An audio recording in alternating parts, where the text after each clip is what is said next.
Thank you for joining the U.S. Army Corps of Engineers Northwestern Division for today's Missouri Basin Conference call.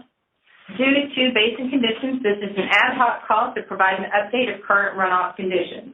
Our next call is scheduled for Thursday, October 10th at 3 p.m. Central Time. This call is provided as a courtesy to congressional representatives, tribal, state, and local government officials, including levee sponsors and emergency managers, as well as the media. I'm Eileen Williamson, and I will be your moderator. This call is recorded and placed on the Defense Video and Imagery Distribution System at www.dvibshub.net/unit/USACE-NWD. Your participation acknowledges your consent to be recorded. All lines have been placed on mute. To unmute your line to ask a question, press *6.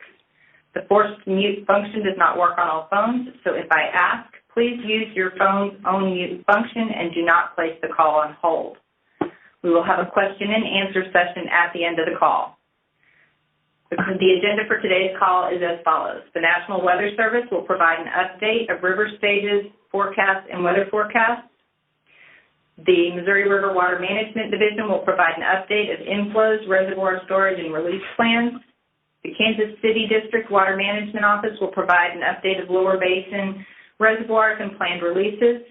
Kansas City District Emergency Managers will provide an update on levees in their area of responsibility, and the Omaha District will provide an update on levees in their area of responsibility. With that, I will turn it over to Kevin Lau. Thank you, Eileen.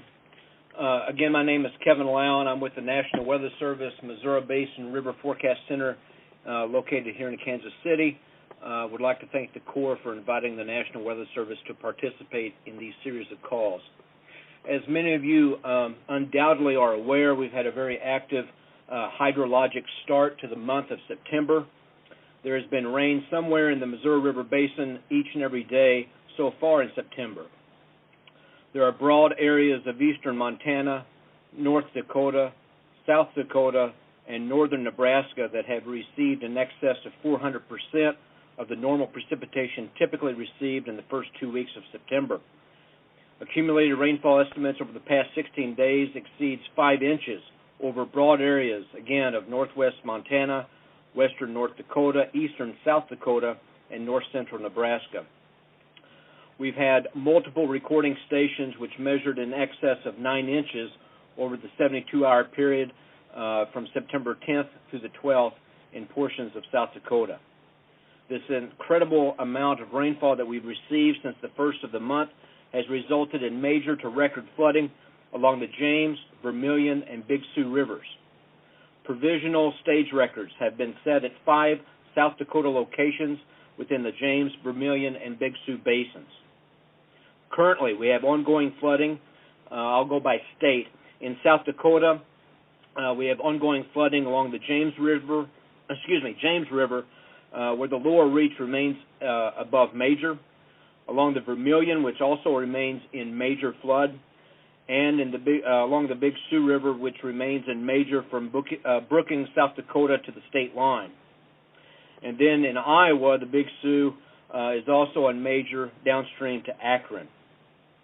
In the state of Kansas, the Big Blue River remains in flood above Tuttle Creek Reservoir, and along the Missouri River itself, we have minor flooding in the Blair, Nebraska reach, then again in the reach between Nebraska City to St. Joe, Missouri, and then again from Napoleon, Missouri to Miami, Missouri. Looking at the weather over the next 7 days, precipitation will re-enter the picture sometime Thursday and will continue through the weekend. And during this time frame, the heaviest rain is forecast to fall in eastern Montana into the Dakotas with amounts in the 1.5 to 2.5 inch range as maximums. Also, the portion of the basin in southern Missouri is also expected to receive upwards of 2 inches over this same period. And pending any questions at the conclusion of the call, that concludes my National Weather Service comments. Thank you. Thanks, Kevin. And I'll turn it over to John Remus from Missouri River Basin Water Management. Thank you, Eileen, and good morning. I'm John Remus, Chief of the Missouri River Basin Water Management Division. Our office is responsible for regulating the Missouri River Mainstem Reservoir System. Life safety remains our priority, and the flood control purpose is driving our decisions and has been the driver for the last 18-plus months. It is important to understand that floods can and will occur regardless of basin or system conditions, including ice-induced flood during the winter and spring breakup periods and flooding due to spring and summer thunderstorms, particularly along the lower Missouri River, which cannot be mitigated by the operation of the Mainstem system. Before I ask members of my staff to provide specifics with respect to the Missouri River Mainstem Reservoir System operations, it is important to understand that the volume, timing, and location at which runoff enters the system can significantly impact the timing and amount of releases. Each runoff season or flood event is unique. Care should be taken when comparing one event to another. 2019 continues to be a very wet year throughout the basin, as Mr. Lau just said. Through the first 2 weeks of September, very heavy precipitation has fallen over a large portion of the upper basin. This has led to excessive runoff into the reservoirs and into the unregulated streams below the system, particularly the James, Vermilion, and Big Sioux rivers in eastern South Dakota. In response to these changing conditions, the Corps of Engineers has taken or will take the following actions. First, over this last weekend, we reduced system releases from Gavin's Point Dam from 70,000 cubic feet per second to 60,000 cubic feet per second. This was an attempt to reduce the peak stage between Sioux City and Omaha. Our models indicated that this reduction may prevent the flood from overtopping Interstate 29 north of Omaha. The plan is to hold the system release at 60,000 cubic feet per second for no more than 3 days. The second action is to gradually increase system releases from 60,000 cubic feet per second to 80,000 cubic feet per second. We presently have more than half the flood control storage to evacuate, with just over 11 weeks left before we will have to reduce to our winter release rates. Based on present and forecasted conditions, we will be holding the 80,000 cubic feet per second release for the next several weeks. I want to stress that the temporary reduction that we did over the weekend did not precipitate the need to increase system releases. The increased system releases were going to be necessary to evacuate the flood control storage. We will continue to evaluate the conditions on the ground and make adjustments as necessary. That concludes my remarks. Thank you very much. I'll turn it over to Kevin Grody. Good morning. So our office conducted a mid-month update of the upper Missouri River Basin runoff, which is the Missouri River above Sioux City, Iowa. 2 weeks ago, when we did our September 1 runoff forecast for 2019, it was 54.6 million acre feet. But due to the significant and widespread rains in South Dakota, North Dakota, and Montana during the first 2 weeks, we have revised that upper basin runoff forecast to 58.8 million acre feet, which is more than 2 times average and just a couple million acre feet less than the record of 61.0 million acre feet observed in 2011. To provide some context regarding how significant and widespread the rain has been in the upper basin during the first half of September, consider the following. Mitchell, South Dakota received 7.6 inches of rain in the first 2 weeks of September. Mitchell's long-term average for the entire month of September is just under 1 inch. O'Neill, Nebraska received 5.2 inches. Its long-term average is also under an inch. Several hundred miles north in Williston, North Dakota, they received over 6 inches of rain when they normally receive an inch or so for the entire month. And further west in Culbertson, Montana, they received 4.8 inches when they normally receive less than half an inch during this month. We've also seen some unofficial 2-day readings of more than 10 inches of rain for September 11th and 12th for various locations in eastern South Dakota. 9.5 inches in Brookings, 11.5 inches in Ward, which is close to Brookings, and 13.5 inches in Sherman, which is just east of Sioux Falls. All of this rain falling on wet, saturated soils, which was caused by the above-average rains received in July and August, has resulted in most of that rain becoming direct runoff, filling up the tributaries, which then drain into the Missouri River upstream of the main stem projects. But in the case of eastern South Dakota, into the James, Vermilion, and Big Sioux rivers, which flow into the Missouri River downstream of Gavin's Point. We will continue to closely monitor stream flow conditions as some of these tributaries have not yet peaked. Our September runoff forecast for the Upper Basin is nearly 5 million acre-feet, which far exceeds the long-term average of just over 1 million acre-foot, and outpacing the previous record of 3.3 million acre-feet, which was set in 2014. Given the current saturated soil conditions and the National Weather Service Climate Prediction Center's precipitation for this fall, which is indicating a slightly increased chance for above normal precipitation in most of the Upper Basin, our runoff forecast for the last 3 months of the year, so for October, November, and December, is about twice average. So in summary, our Upper Basin runoff forecast for 2019 is 58.8 million acre-feet, more than 30 million acre-feet more than the long-term average of 25.3. And that concludes my talk, and I'll turn it over to Mike Swenson. Okay, thanks, Kevin. System storage is currently 65.1 million acre-feet, an increase of about 0.2 million acre-feet since last week. 9 million acre-feet of the 16.3 million acre-feet of total flood storage is occupied. Last Friday, we posted an updated short-range or 3-week forecast to our website. As John mentioned, Gavin's Point releases are currently 60,000 CFS. The forecast shows Gavin's Point releases will be increased by 5,000 CFS each day starting Wednesday morning and reaching 80,000 CFS on Saturday. These releases are needed to manage reservoir levels and continue evacuating water from the reservoirs. The short-term forecast will be updated this afternoon with some minor adjustments to Oahe, Big Bend, and Fort Randall releases. Fort Randall Reservoir is at elevation 1363.0, up 3.6 feet during the last week. Releases from Fort Randall are currently 52,000. Releases will be stepped up about 1 day prior to the Gavin's Point release increases, and Fort Randall releases will reach approximately 75,000 CFS later this week. Oahe Reservoir is at elevation 1615.3, about the same level as last week. The reservoir is 7.8 feet above the base of the annual flood control zone. Releases from Oahe are currently about 49,000 CFS and will be increased to 57,000 CFS on Wednesday. At that time, releases will be reinitiated from the regulating tunnels. That 57,000 CFS release is about the same as it was early last week. Releases from the regulating tunnels will be adjusted at the end of the month for an additional hydropower unit outage. Big Bend spillway releases were discontinued this morning to help manage the reservoir levels at Big Bend and also Fort Randall. Spillway releases will likely be reinitiated on Wednesday this week and then discontinued upon completion of power plant maintenance currently scheduled for Friday. Garrison Reservoir is at elevation 1846.7, down 0.4 feet since last week.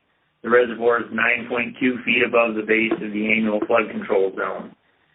Releases are forecasted to remain at 46,000 CFS through September. Spillway releases were adjusted today due to scheduled maintenance on one of the hydropower units. Fort Peck Reservoir is at elevation 2243.5, down 0.2 feet since last week. The reservoir is 9.5 feet above the base of the annual flood control zone. Releases from Fort Peck are expected to remain at 15,000 CFS through September. Spillway flows will be adjusted as necessary late this month during scheduled maintenance at the powerhouse. We will continue to monitor conditions in the basin and make any necessary release adjustments through the fall. That concludes my update. Thanks, Mike. And I'll turn it over to Eric Shoemate with Water Management in Kansas City District. All right, thanks, Eileen. Good morning, and I'll provide the update on our current reservoir conditions within the Kansas City District and water management decisions moving forward.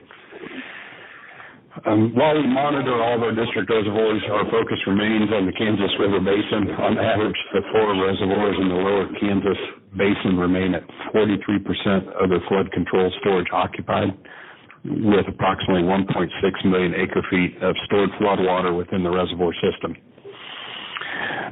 Is the sound coming through okay, Eileen? It's kind of breaking up a little bit. You may want to turn the volume down. Okay, give us just a second.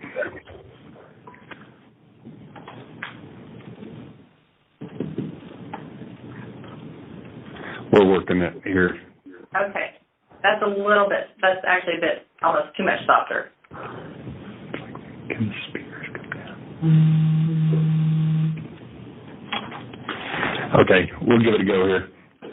Okay. On the 3rd of September, the Kansas City District received approval for a deviation in operation of the Kansas Basin reservoirs. While reservoirs are within 50% of the respective flood control pool, target flow on the Missouri River at Waverly was increased to 140,000 from the ordinary 90,000 target in the water control manuals. The deviations to assist in emptying stored floodwaters prior to icing conditions at the reservoir. This way we can ensure that we can enter next year with full flood control capacity within the Kansas River Basin. It is expected that a full emptying of the stored floodwaters will take 90 to 100 days based on current basin conditions. So for our current operations, due to last week's rainfalls that Kevin Gertie and Kevin Lau had documented earlier in the call in the Upper Basin, we've begun reducing flows at Milford and Fellow Creek already, and we'll continue reducing flows over the next few days. As the Missouri River flow increase approaches St. Joseph, we'll begin reducing flows then from Perry and Clinton reservoirs to ensure our releases remain below the Waverly target. Based on current river forecasts, we expect that the 4 lower Kansas Basin reservoirs will be reduced to either just simply matching inflows to maintain their pool elevations, or they may have to go all the way to low flow releases by Thursday. That'll be totally dependent on the conditions on the Missouri River. Once space again becomes available as the current crest passes, we'll resume Kansas reservoir releases according to the approved deviation.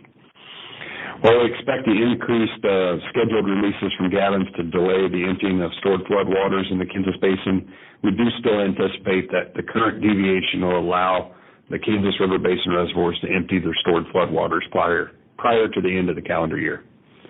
That concludes my comments.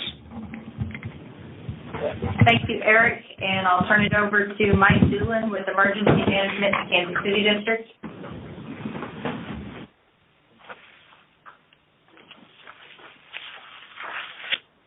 Mike, star 6 to unmute. How about now? We got you. All right, thank you. Good afternoon. I'm Mike Doolin, Emergency Manager for the Kansas City District. Our Emergency Operations Center remains activated at Level 2 partial activation. We will continue to operate at Level 2 until further notice. If at any time assistance is needed, please call our 24-hour emergency line at 816-426-6320. Again, that number is 816-426-6320.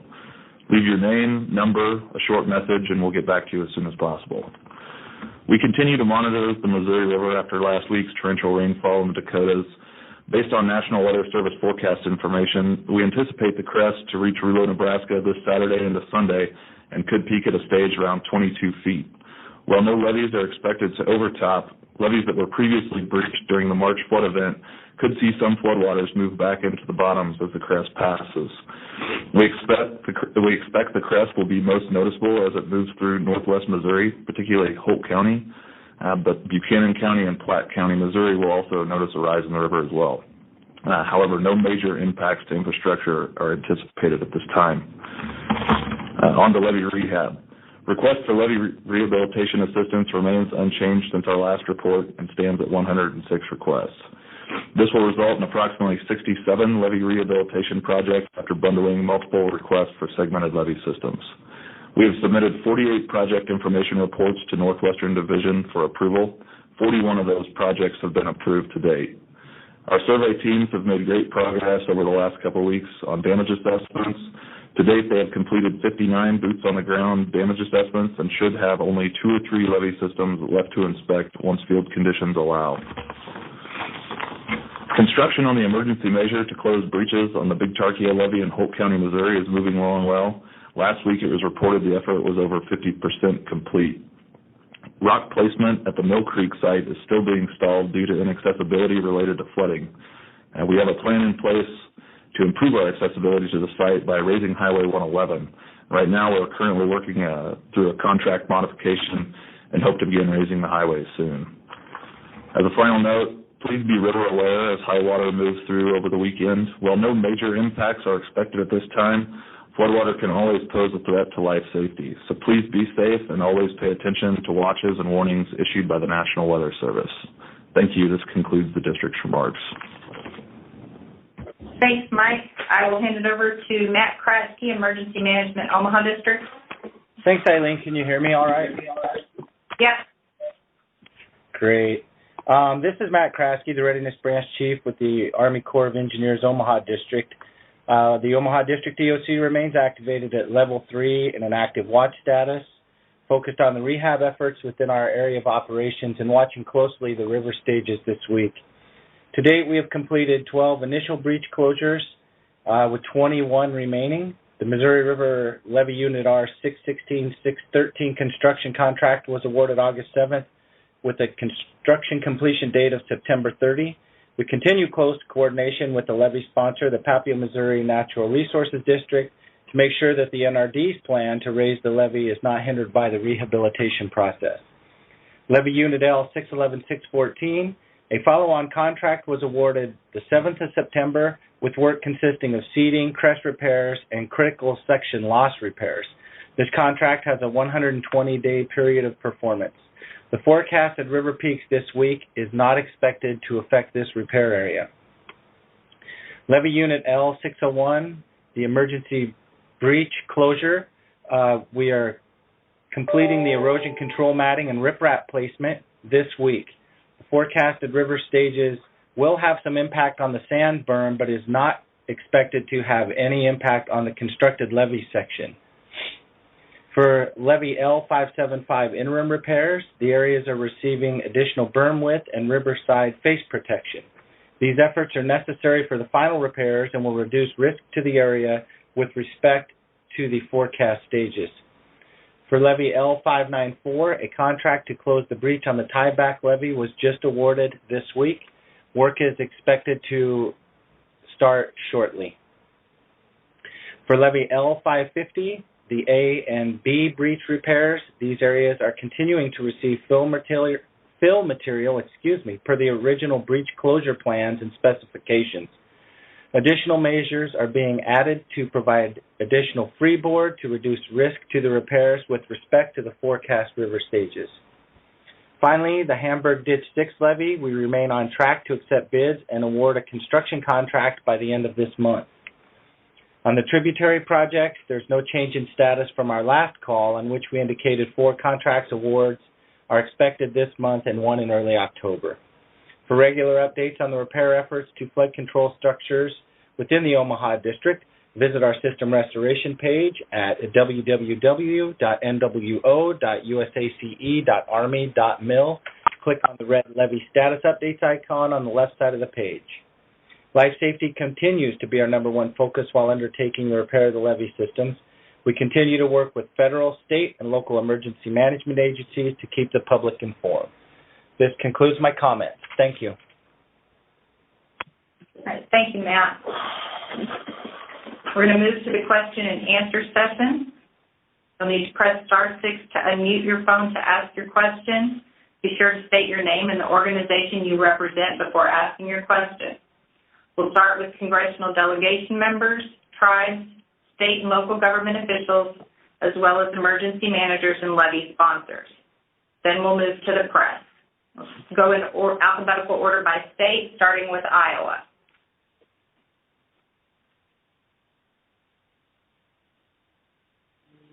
Kansas.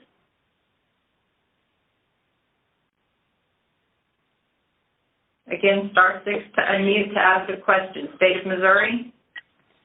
Yes, this is Carla Martin, Polk County Commissioner, and you said 11 weeks out you keep the flow going. That takes us to the 1st of December. If it's not freezing and you can manage it, will you keep releasing some water? Carla, this is John Remus. The plan is to cut down releases. Our plan is to get down to where we need to be for our winter evacuation by the first part of December. If we do that, then we would not necessarily have to release higher flows coming out of Gavin's Point. Okay, I appreciate that. And if you guys see in the weather that you think you're going to have more moisture than usual, you know my opinion is that you give us a little bit more room in that multiple purpose, the third tier down. Thank you. Thank you. Any other state of Missouri? Star 6. Okay, Montana.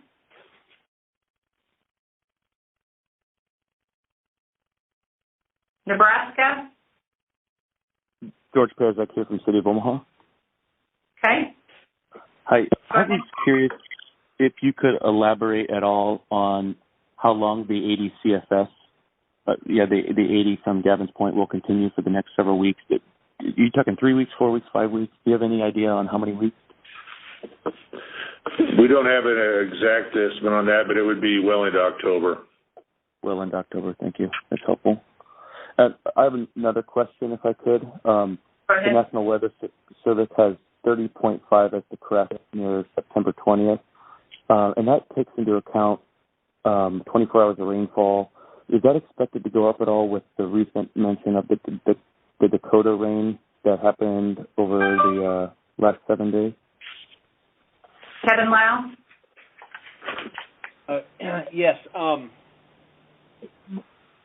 Are you talking to Sioux City? I'm sorry, which location? You know, I just had a scribbled, when you were discussing eastern Montana through the Dakotas, there was 1.5 to 2 inches max over the 7-day forecast.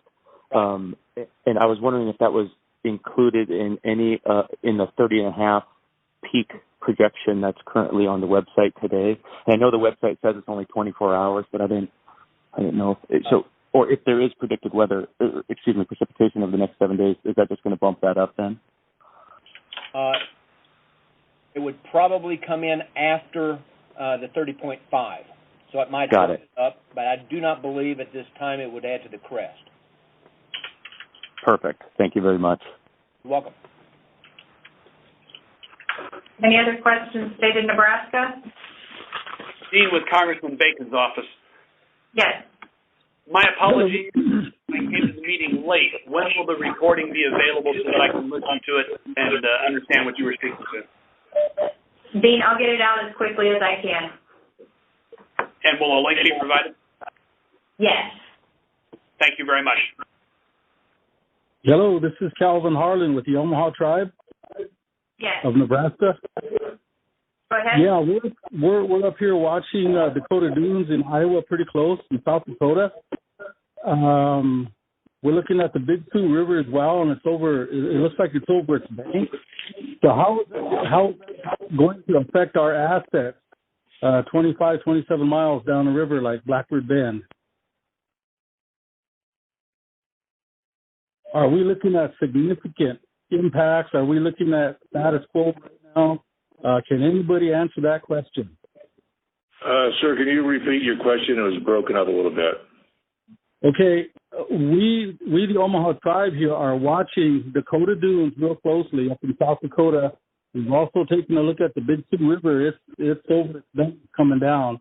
So we're expecting an event of some kind here. We're not really sure. We're looking out for our assets down the river there at Blackbird Bend, Omaha Tribal Farmland that was affected last time.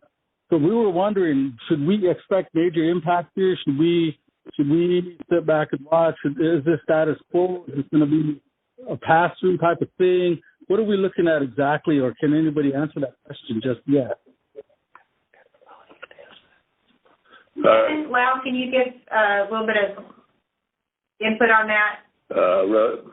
Possibly the Decatur gauge outlet, if there is one. Exactly. Right there around Decatur. Hey, hang on just a second. This is Kevin.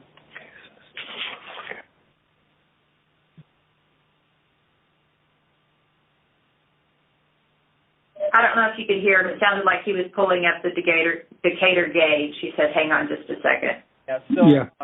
And this is Kevin Lau with the National Weather Service. Right now, the Decatur gauge is reporting 35 feet.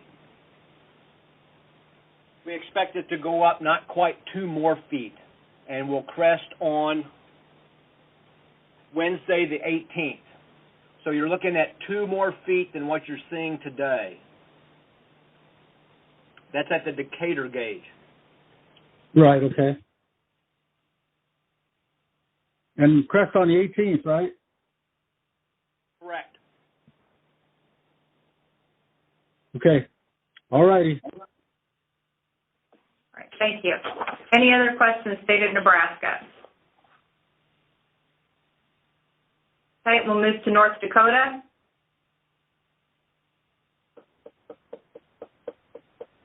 South Dakota.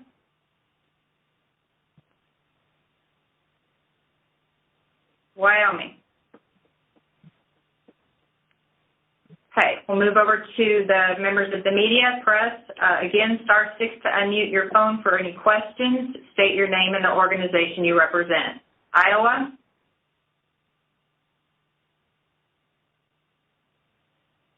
Kansas.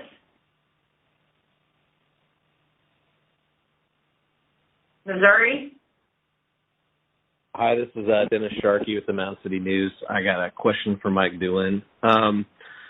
With the project to raise Highway 111, what does that do for the prospects of you guys being able to afford to close the other hole on the other side of Mill Creek? I don't think it's going to impact that too much.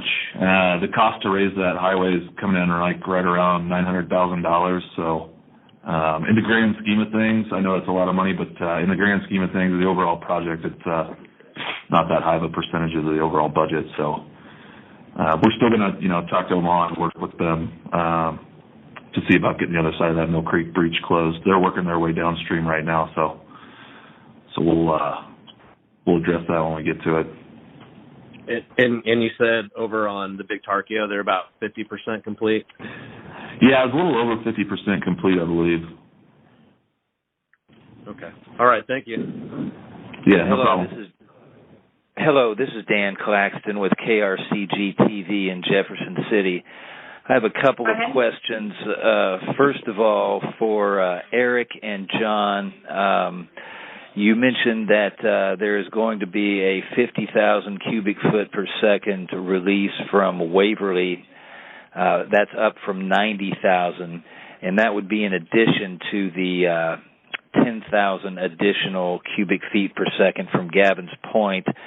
So I just want to make sure I'm correct in assuming then that would result in a 60,000 cubic foot per second increase at Jefferson City in the coming weeks. Is that correct? Eric, you want to talk to that deviation? Yes.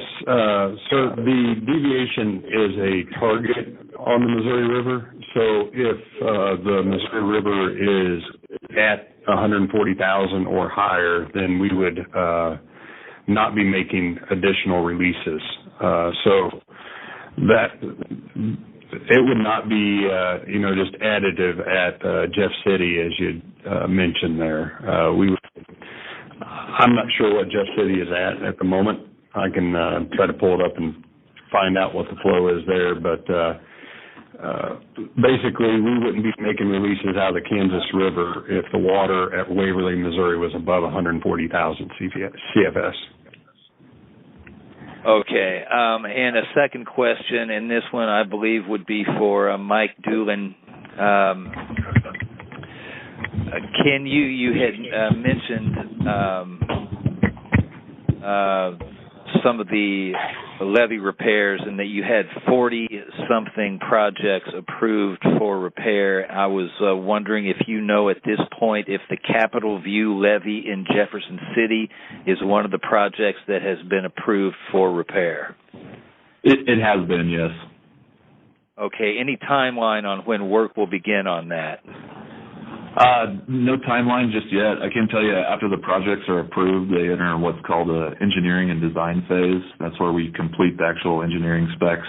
So we'll get that done. Then we'll work through real estate agreements and easement agreements with the levee district. And then we'll also work out some cost share issues with the levee district. Then we'll put that contract out on the street for bid. So that's the process, the engineering and design phase is not supposed to exceed 60 days. So hopefully we'll have it rolling well before that. Before 60 days? Yeah, 60 days is what's written in our regulations. So once we enter the engineering and design phase, we have 60 days to complete it. Okay. Then it goes onto the street for contract. Okay. Is there a cost estimate on that at this point? I cannot remember what it is off the top of my head, but yes, we do have a cost estimate for that. I could look it up for you. If it won't take too long, I can always just go on the website, or if it's available there. Eric, we'll follow up with that after or Mike. Okay. Okay. All right. So moving on. Any other questions? State of Missouri. Okay. Montana.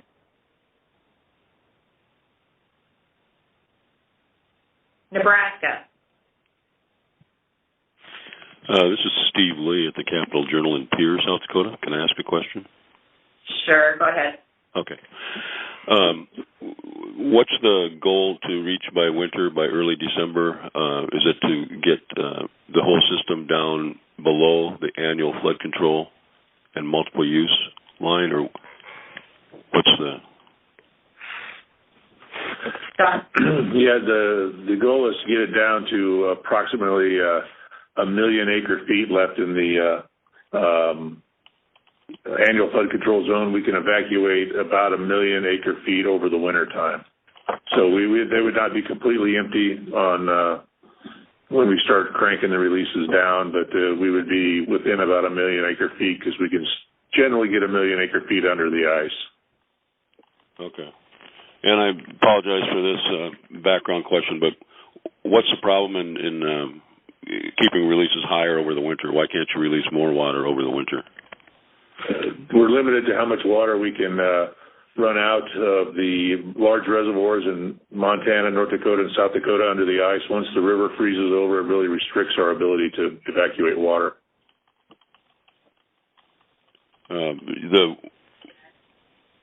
Go ahead and explain that. Is it the water freezing up in the rivers below the dams, or basically it's like putting the water through a pipe, and the pipe has a certain capacity. If we exceed that capacity, we will break the ice up and cause ice jams, and that causes flooding during the winter or during the spring breakup, which is a worse situation than we would be in otherwise. Okay. Ice jams in the reservoirs? In the river. In the river. Okay.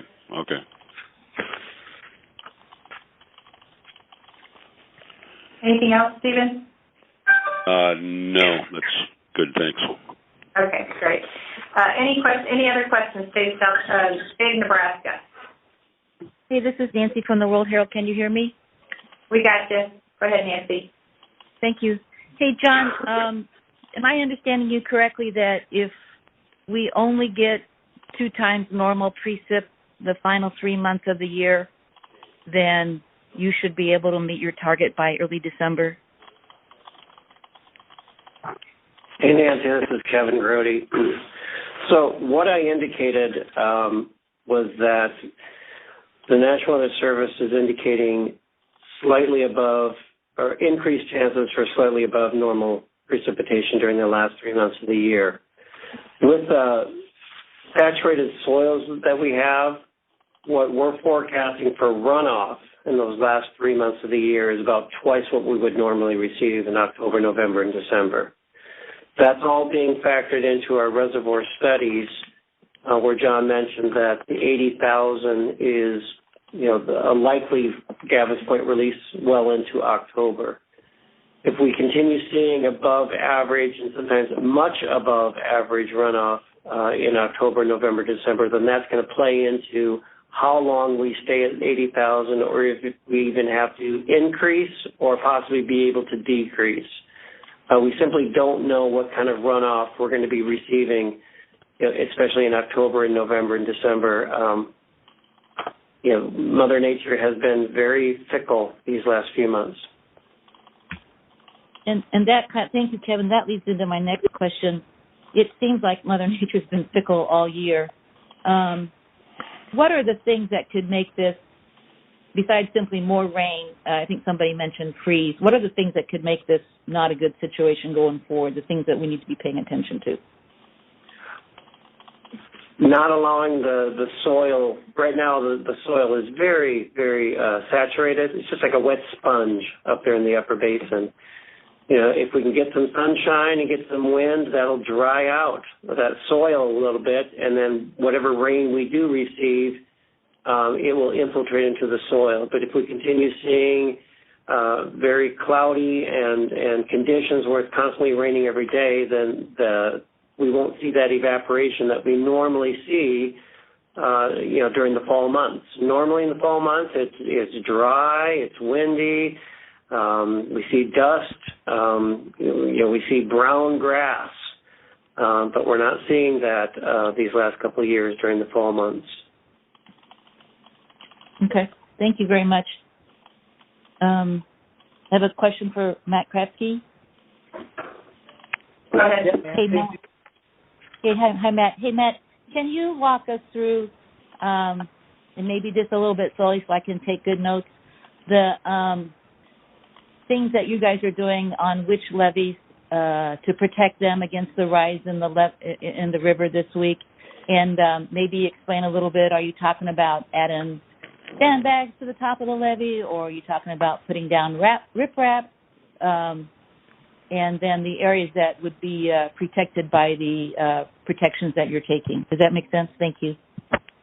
Sure, Nancy. So on 611, 614, which is just south of Council Bluffs there, protects the Pacific Junction area, and down into there. So we're all we're doing there is continuing our repairs as we had planned previously, because we don't expect the stages to affect that levee.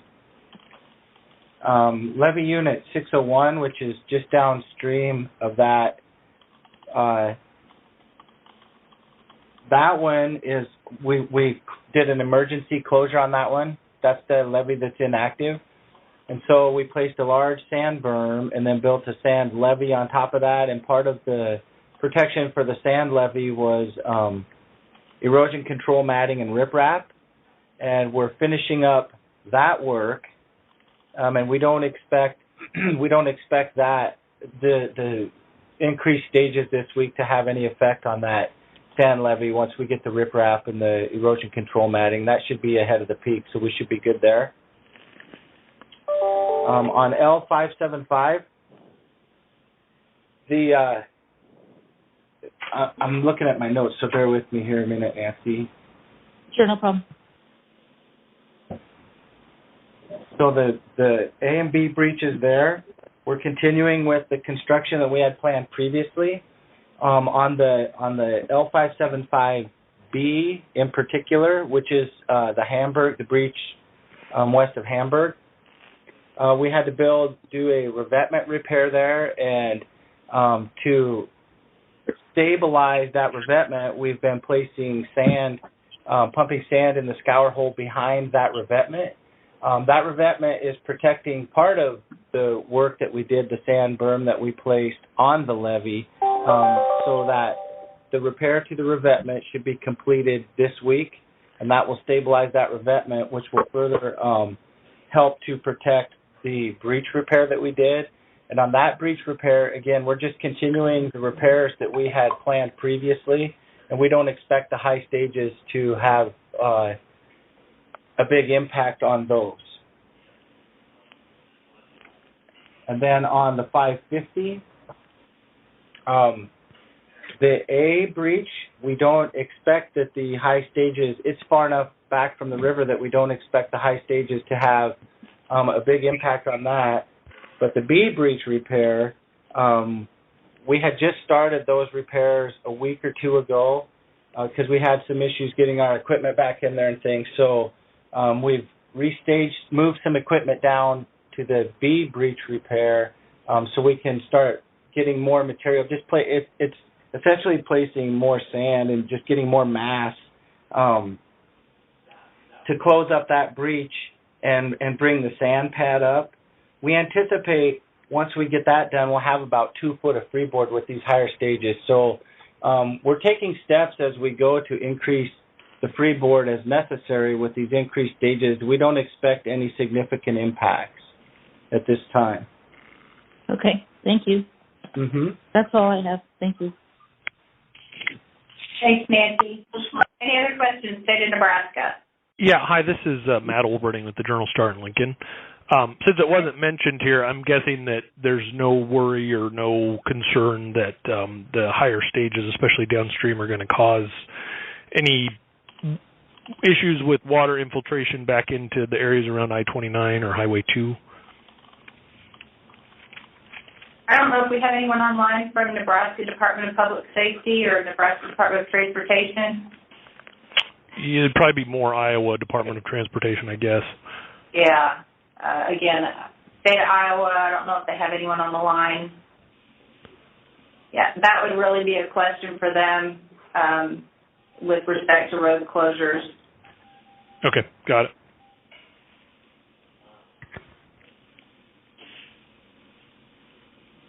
Any other questions, state of Nebraska? This is Josh Funk with the Associated Press. Hey, Josh. How concerned should people on the river be about additional flooding in areas where the levees haven't been repaired yet? Matt, you want to take that one? Sure.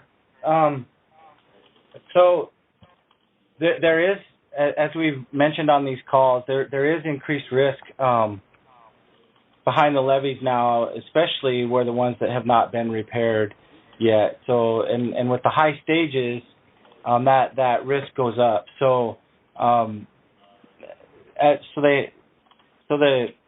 the short answer to your question is there is increased risk without these higher stages where the levees are not repaired, and the higher stages does create an increased risk.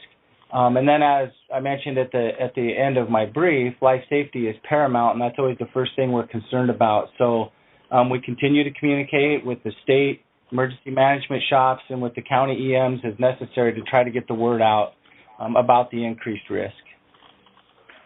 Hey, this is are monitoring closely for problems because of the breaches that are still there? Yes, we are, and we also have put together a number of surveillance teams to go out this week and do surveillance through this increased peak. Hey, this is Colonel Hudson. Sorry, go ahead. Hey, this is Colonel Hudson here. Just to add on to what Matt said, some of the outlet breaches in the systems with the high water may see some flow into them. So areas such as 601, that outlet breach at the tieback levee, may see some elevated water levels as water flows instead of from the riverside into the landward side. You also might see some of that on the southern end of the L575 levee system, which is southwest of Hamburg. Those outlet breaches might also see some increased inflow as the river level goes up.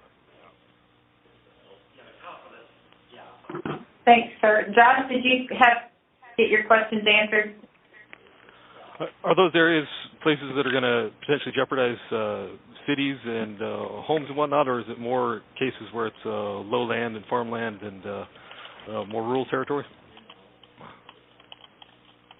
Matt, can you identify the potentially affected levees and what's in those areas?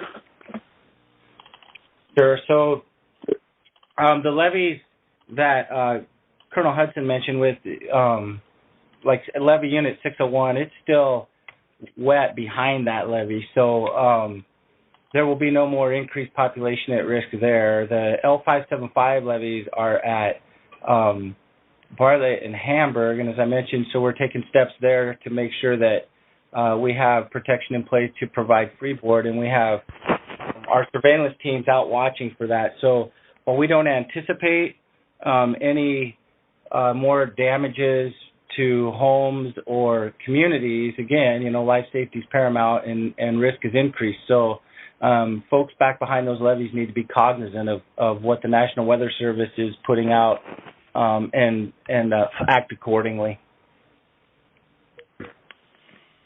Thanks, Matt. Any other questions, State of Nebraska? All right, moving on to North Dakota.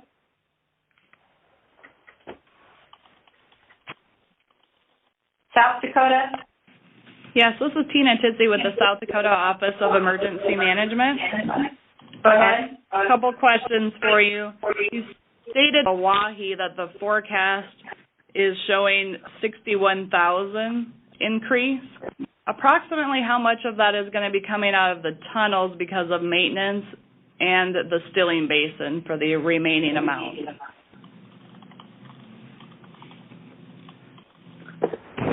This is Mike Clinton. When they get to that release of 61,000, I believe they're going to have 2 units out, so that would give them roughly about 20,000 out of the outlet tunnels, and the rest will be out of the power plant.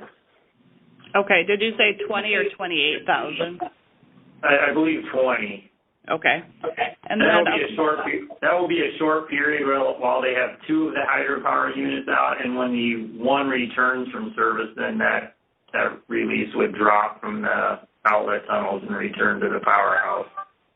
Okay. And then in follow-up to that, essentially in Oahe, we need to evacuate approximately 6 million acre-feet then by December 1st.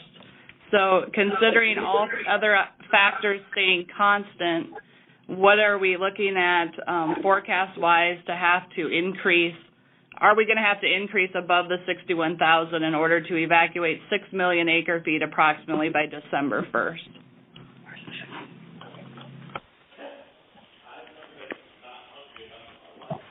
Where are you getting the 6 million acre feet from? Sure. So you stated that you can evacuate about 1 million acre feet during the winter, and so we're about 7 million above the base flood elevation. Well, we're actually about 9 million system-wide above the base flood elevation. That's not all in Oahe. Okay. And I don't know, Mike, what our studies show about going above 61. As Kevin and John mentioned, it's very dependent on, the length of time that we stay on the 80,000, which is dependent on the runoff. But currently it shows roughly a 60 to 61,000 release through the first part of November. Okay, and then decreasing from there if everything stays consistent and nothing changes? Potentially, yes. Again, if we start to ramp down flows somewhere in there. Okay, thank you. That's all my questions. Thanks, Tina. Any additional questions, State of South Dakota?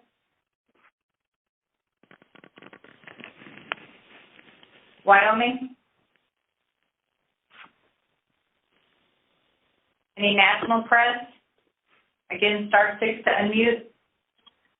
Hey, this is Nancy again. I have one final question for John or for someone. Go ahead. And this is not a criticism, but an attempt to understand what the downstream effects that you are trying to avoid. But why haven't releases gone above 70,000 feet already this summer before this rain?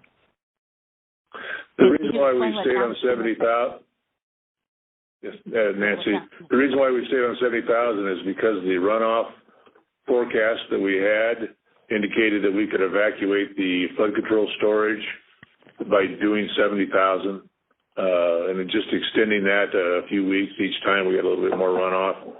but as Kevin mentioned, we have an extra 4.2 million acre feet forecasted runoff just in the first 2 weeks of September, which precipitated the increase to 80,000 just to evacuate that extra water.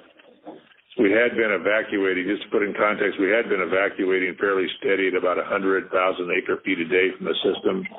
And last week we put about 500,000 acre feet back in storage last week. So we're going to have to increase 80,000 just to get it back on that curve.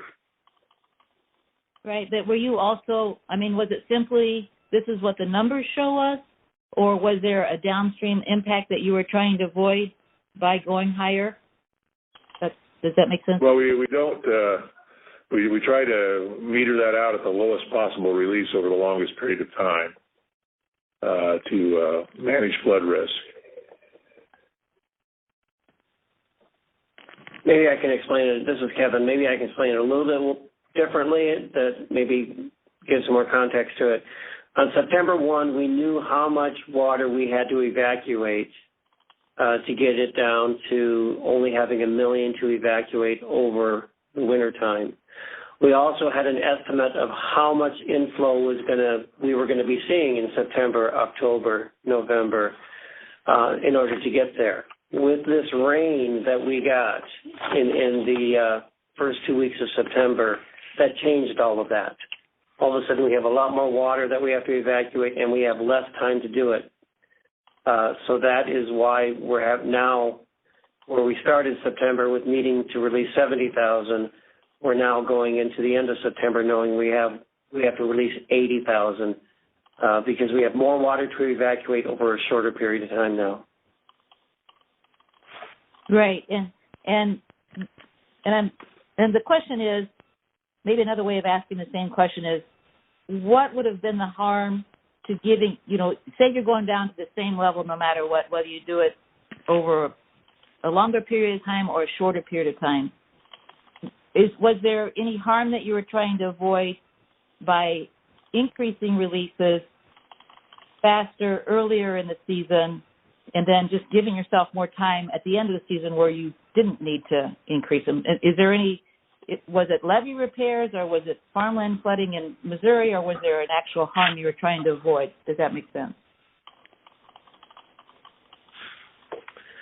I think, Nancy, it gets back to our, we want to meter out the water at the lowest possible discharge rate over the longest period of time, knowing that we had some areas that were dropping below flood stage. We did not want to go above flood stage if we didn't have to.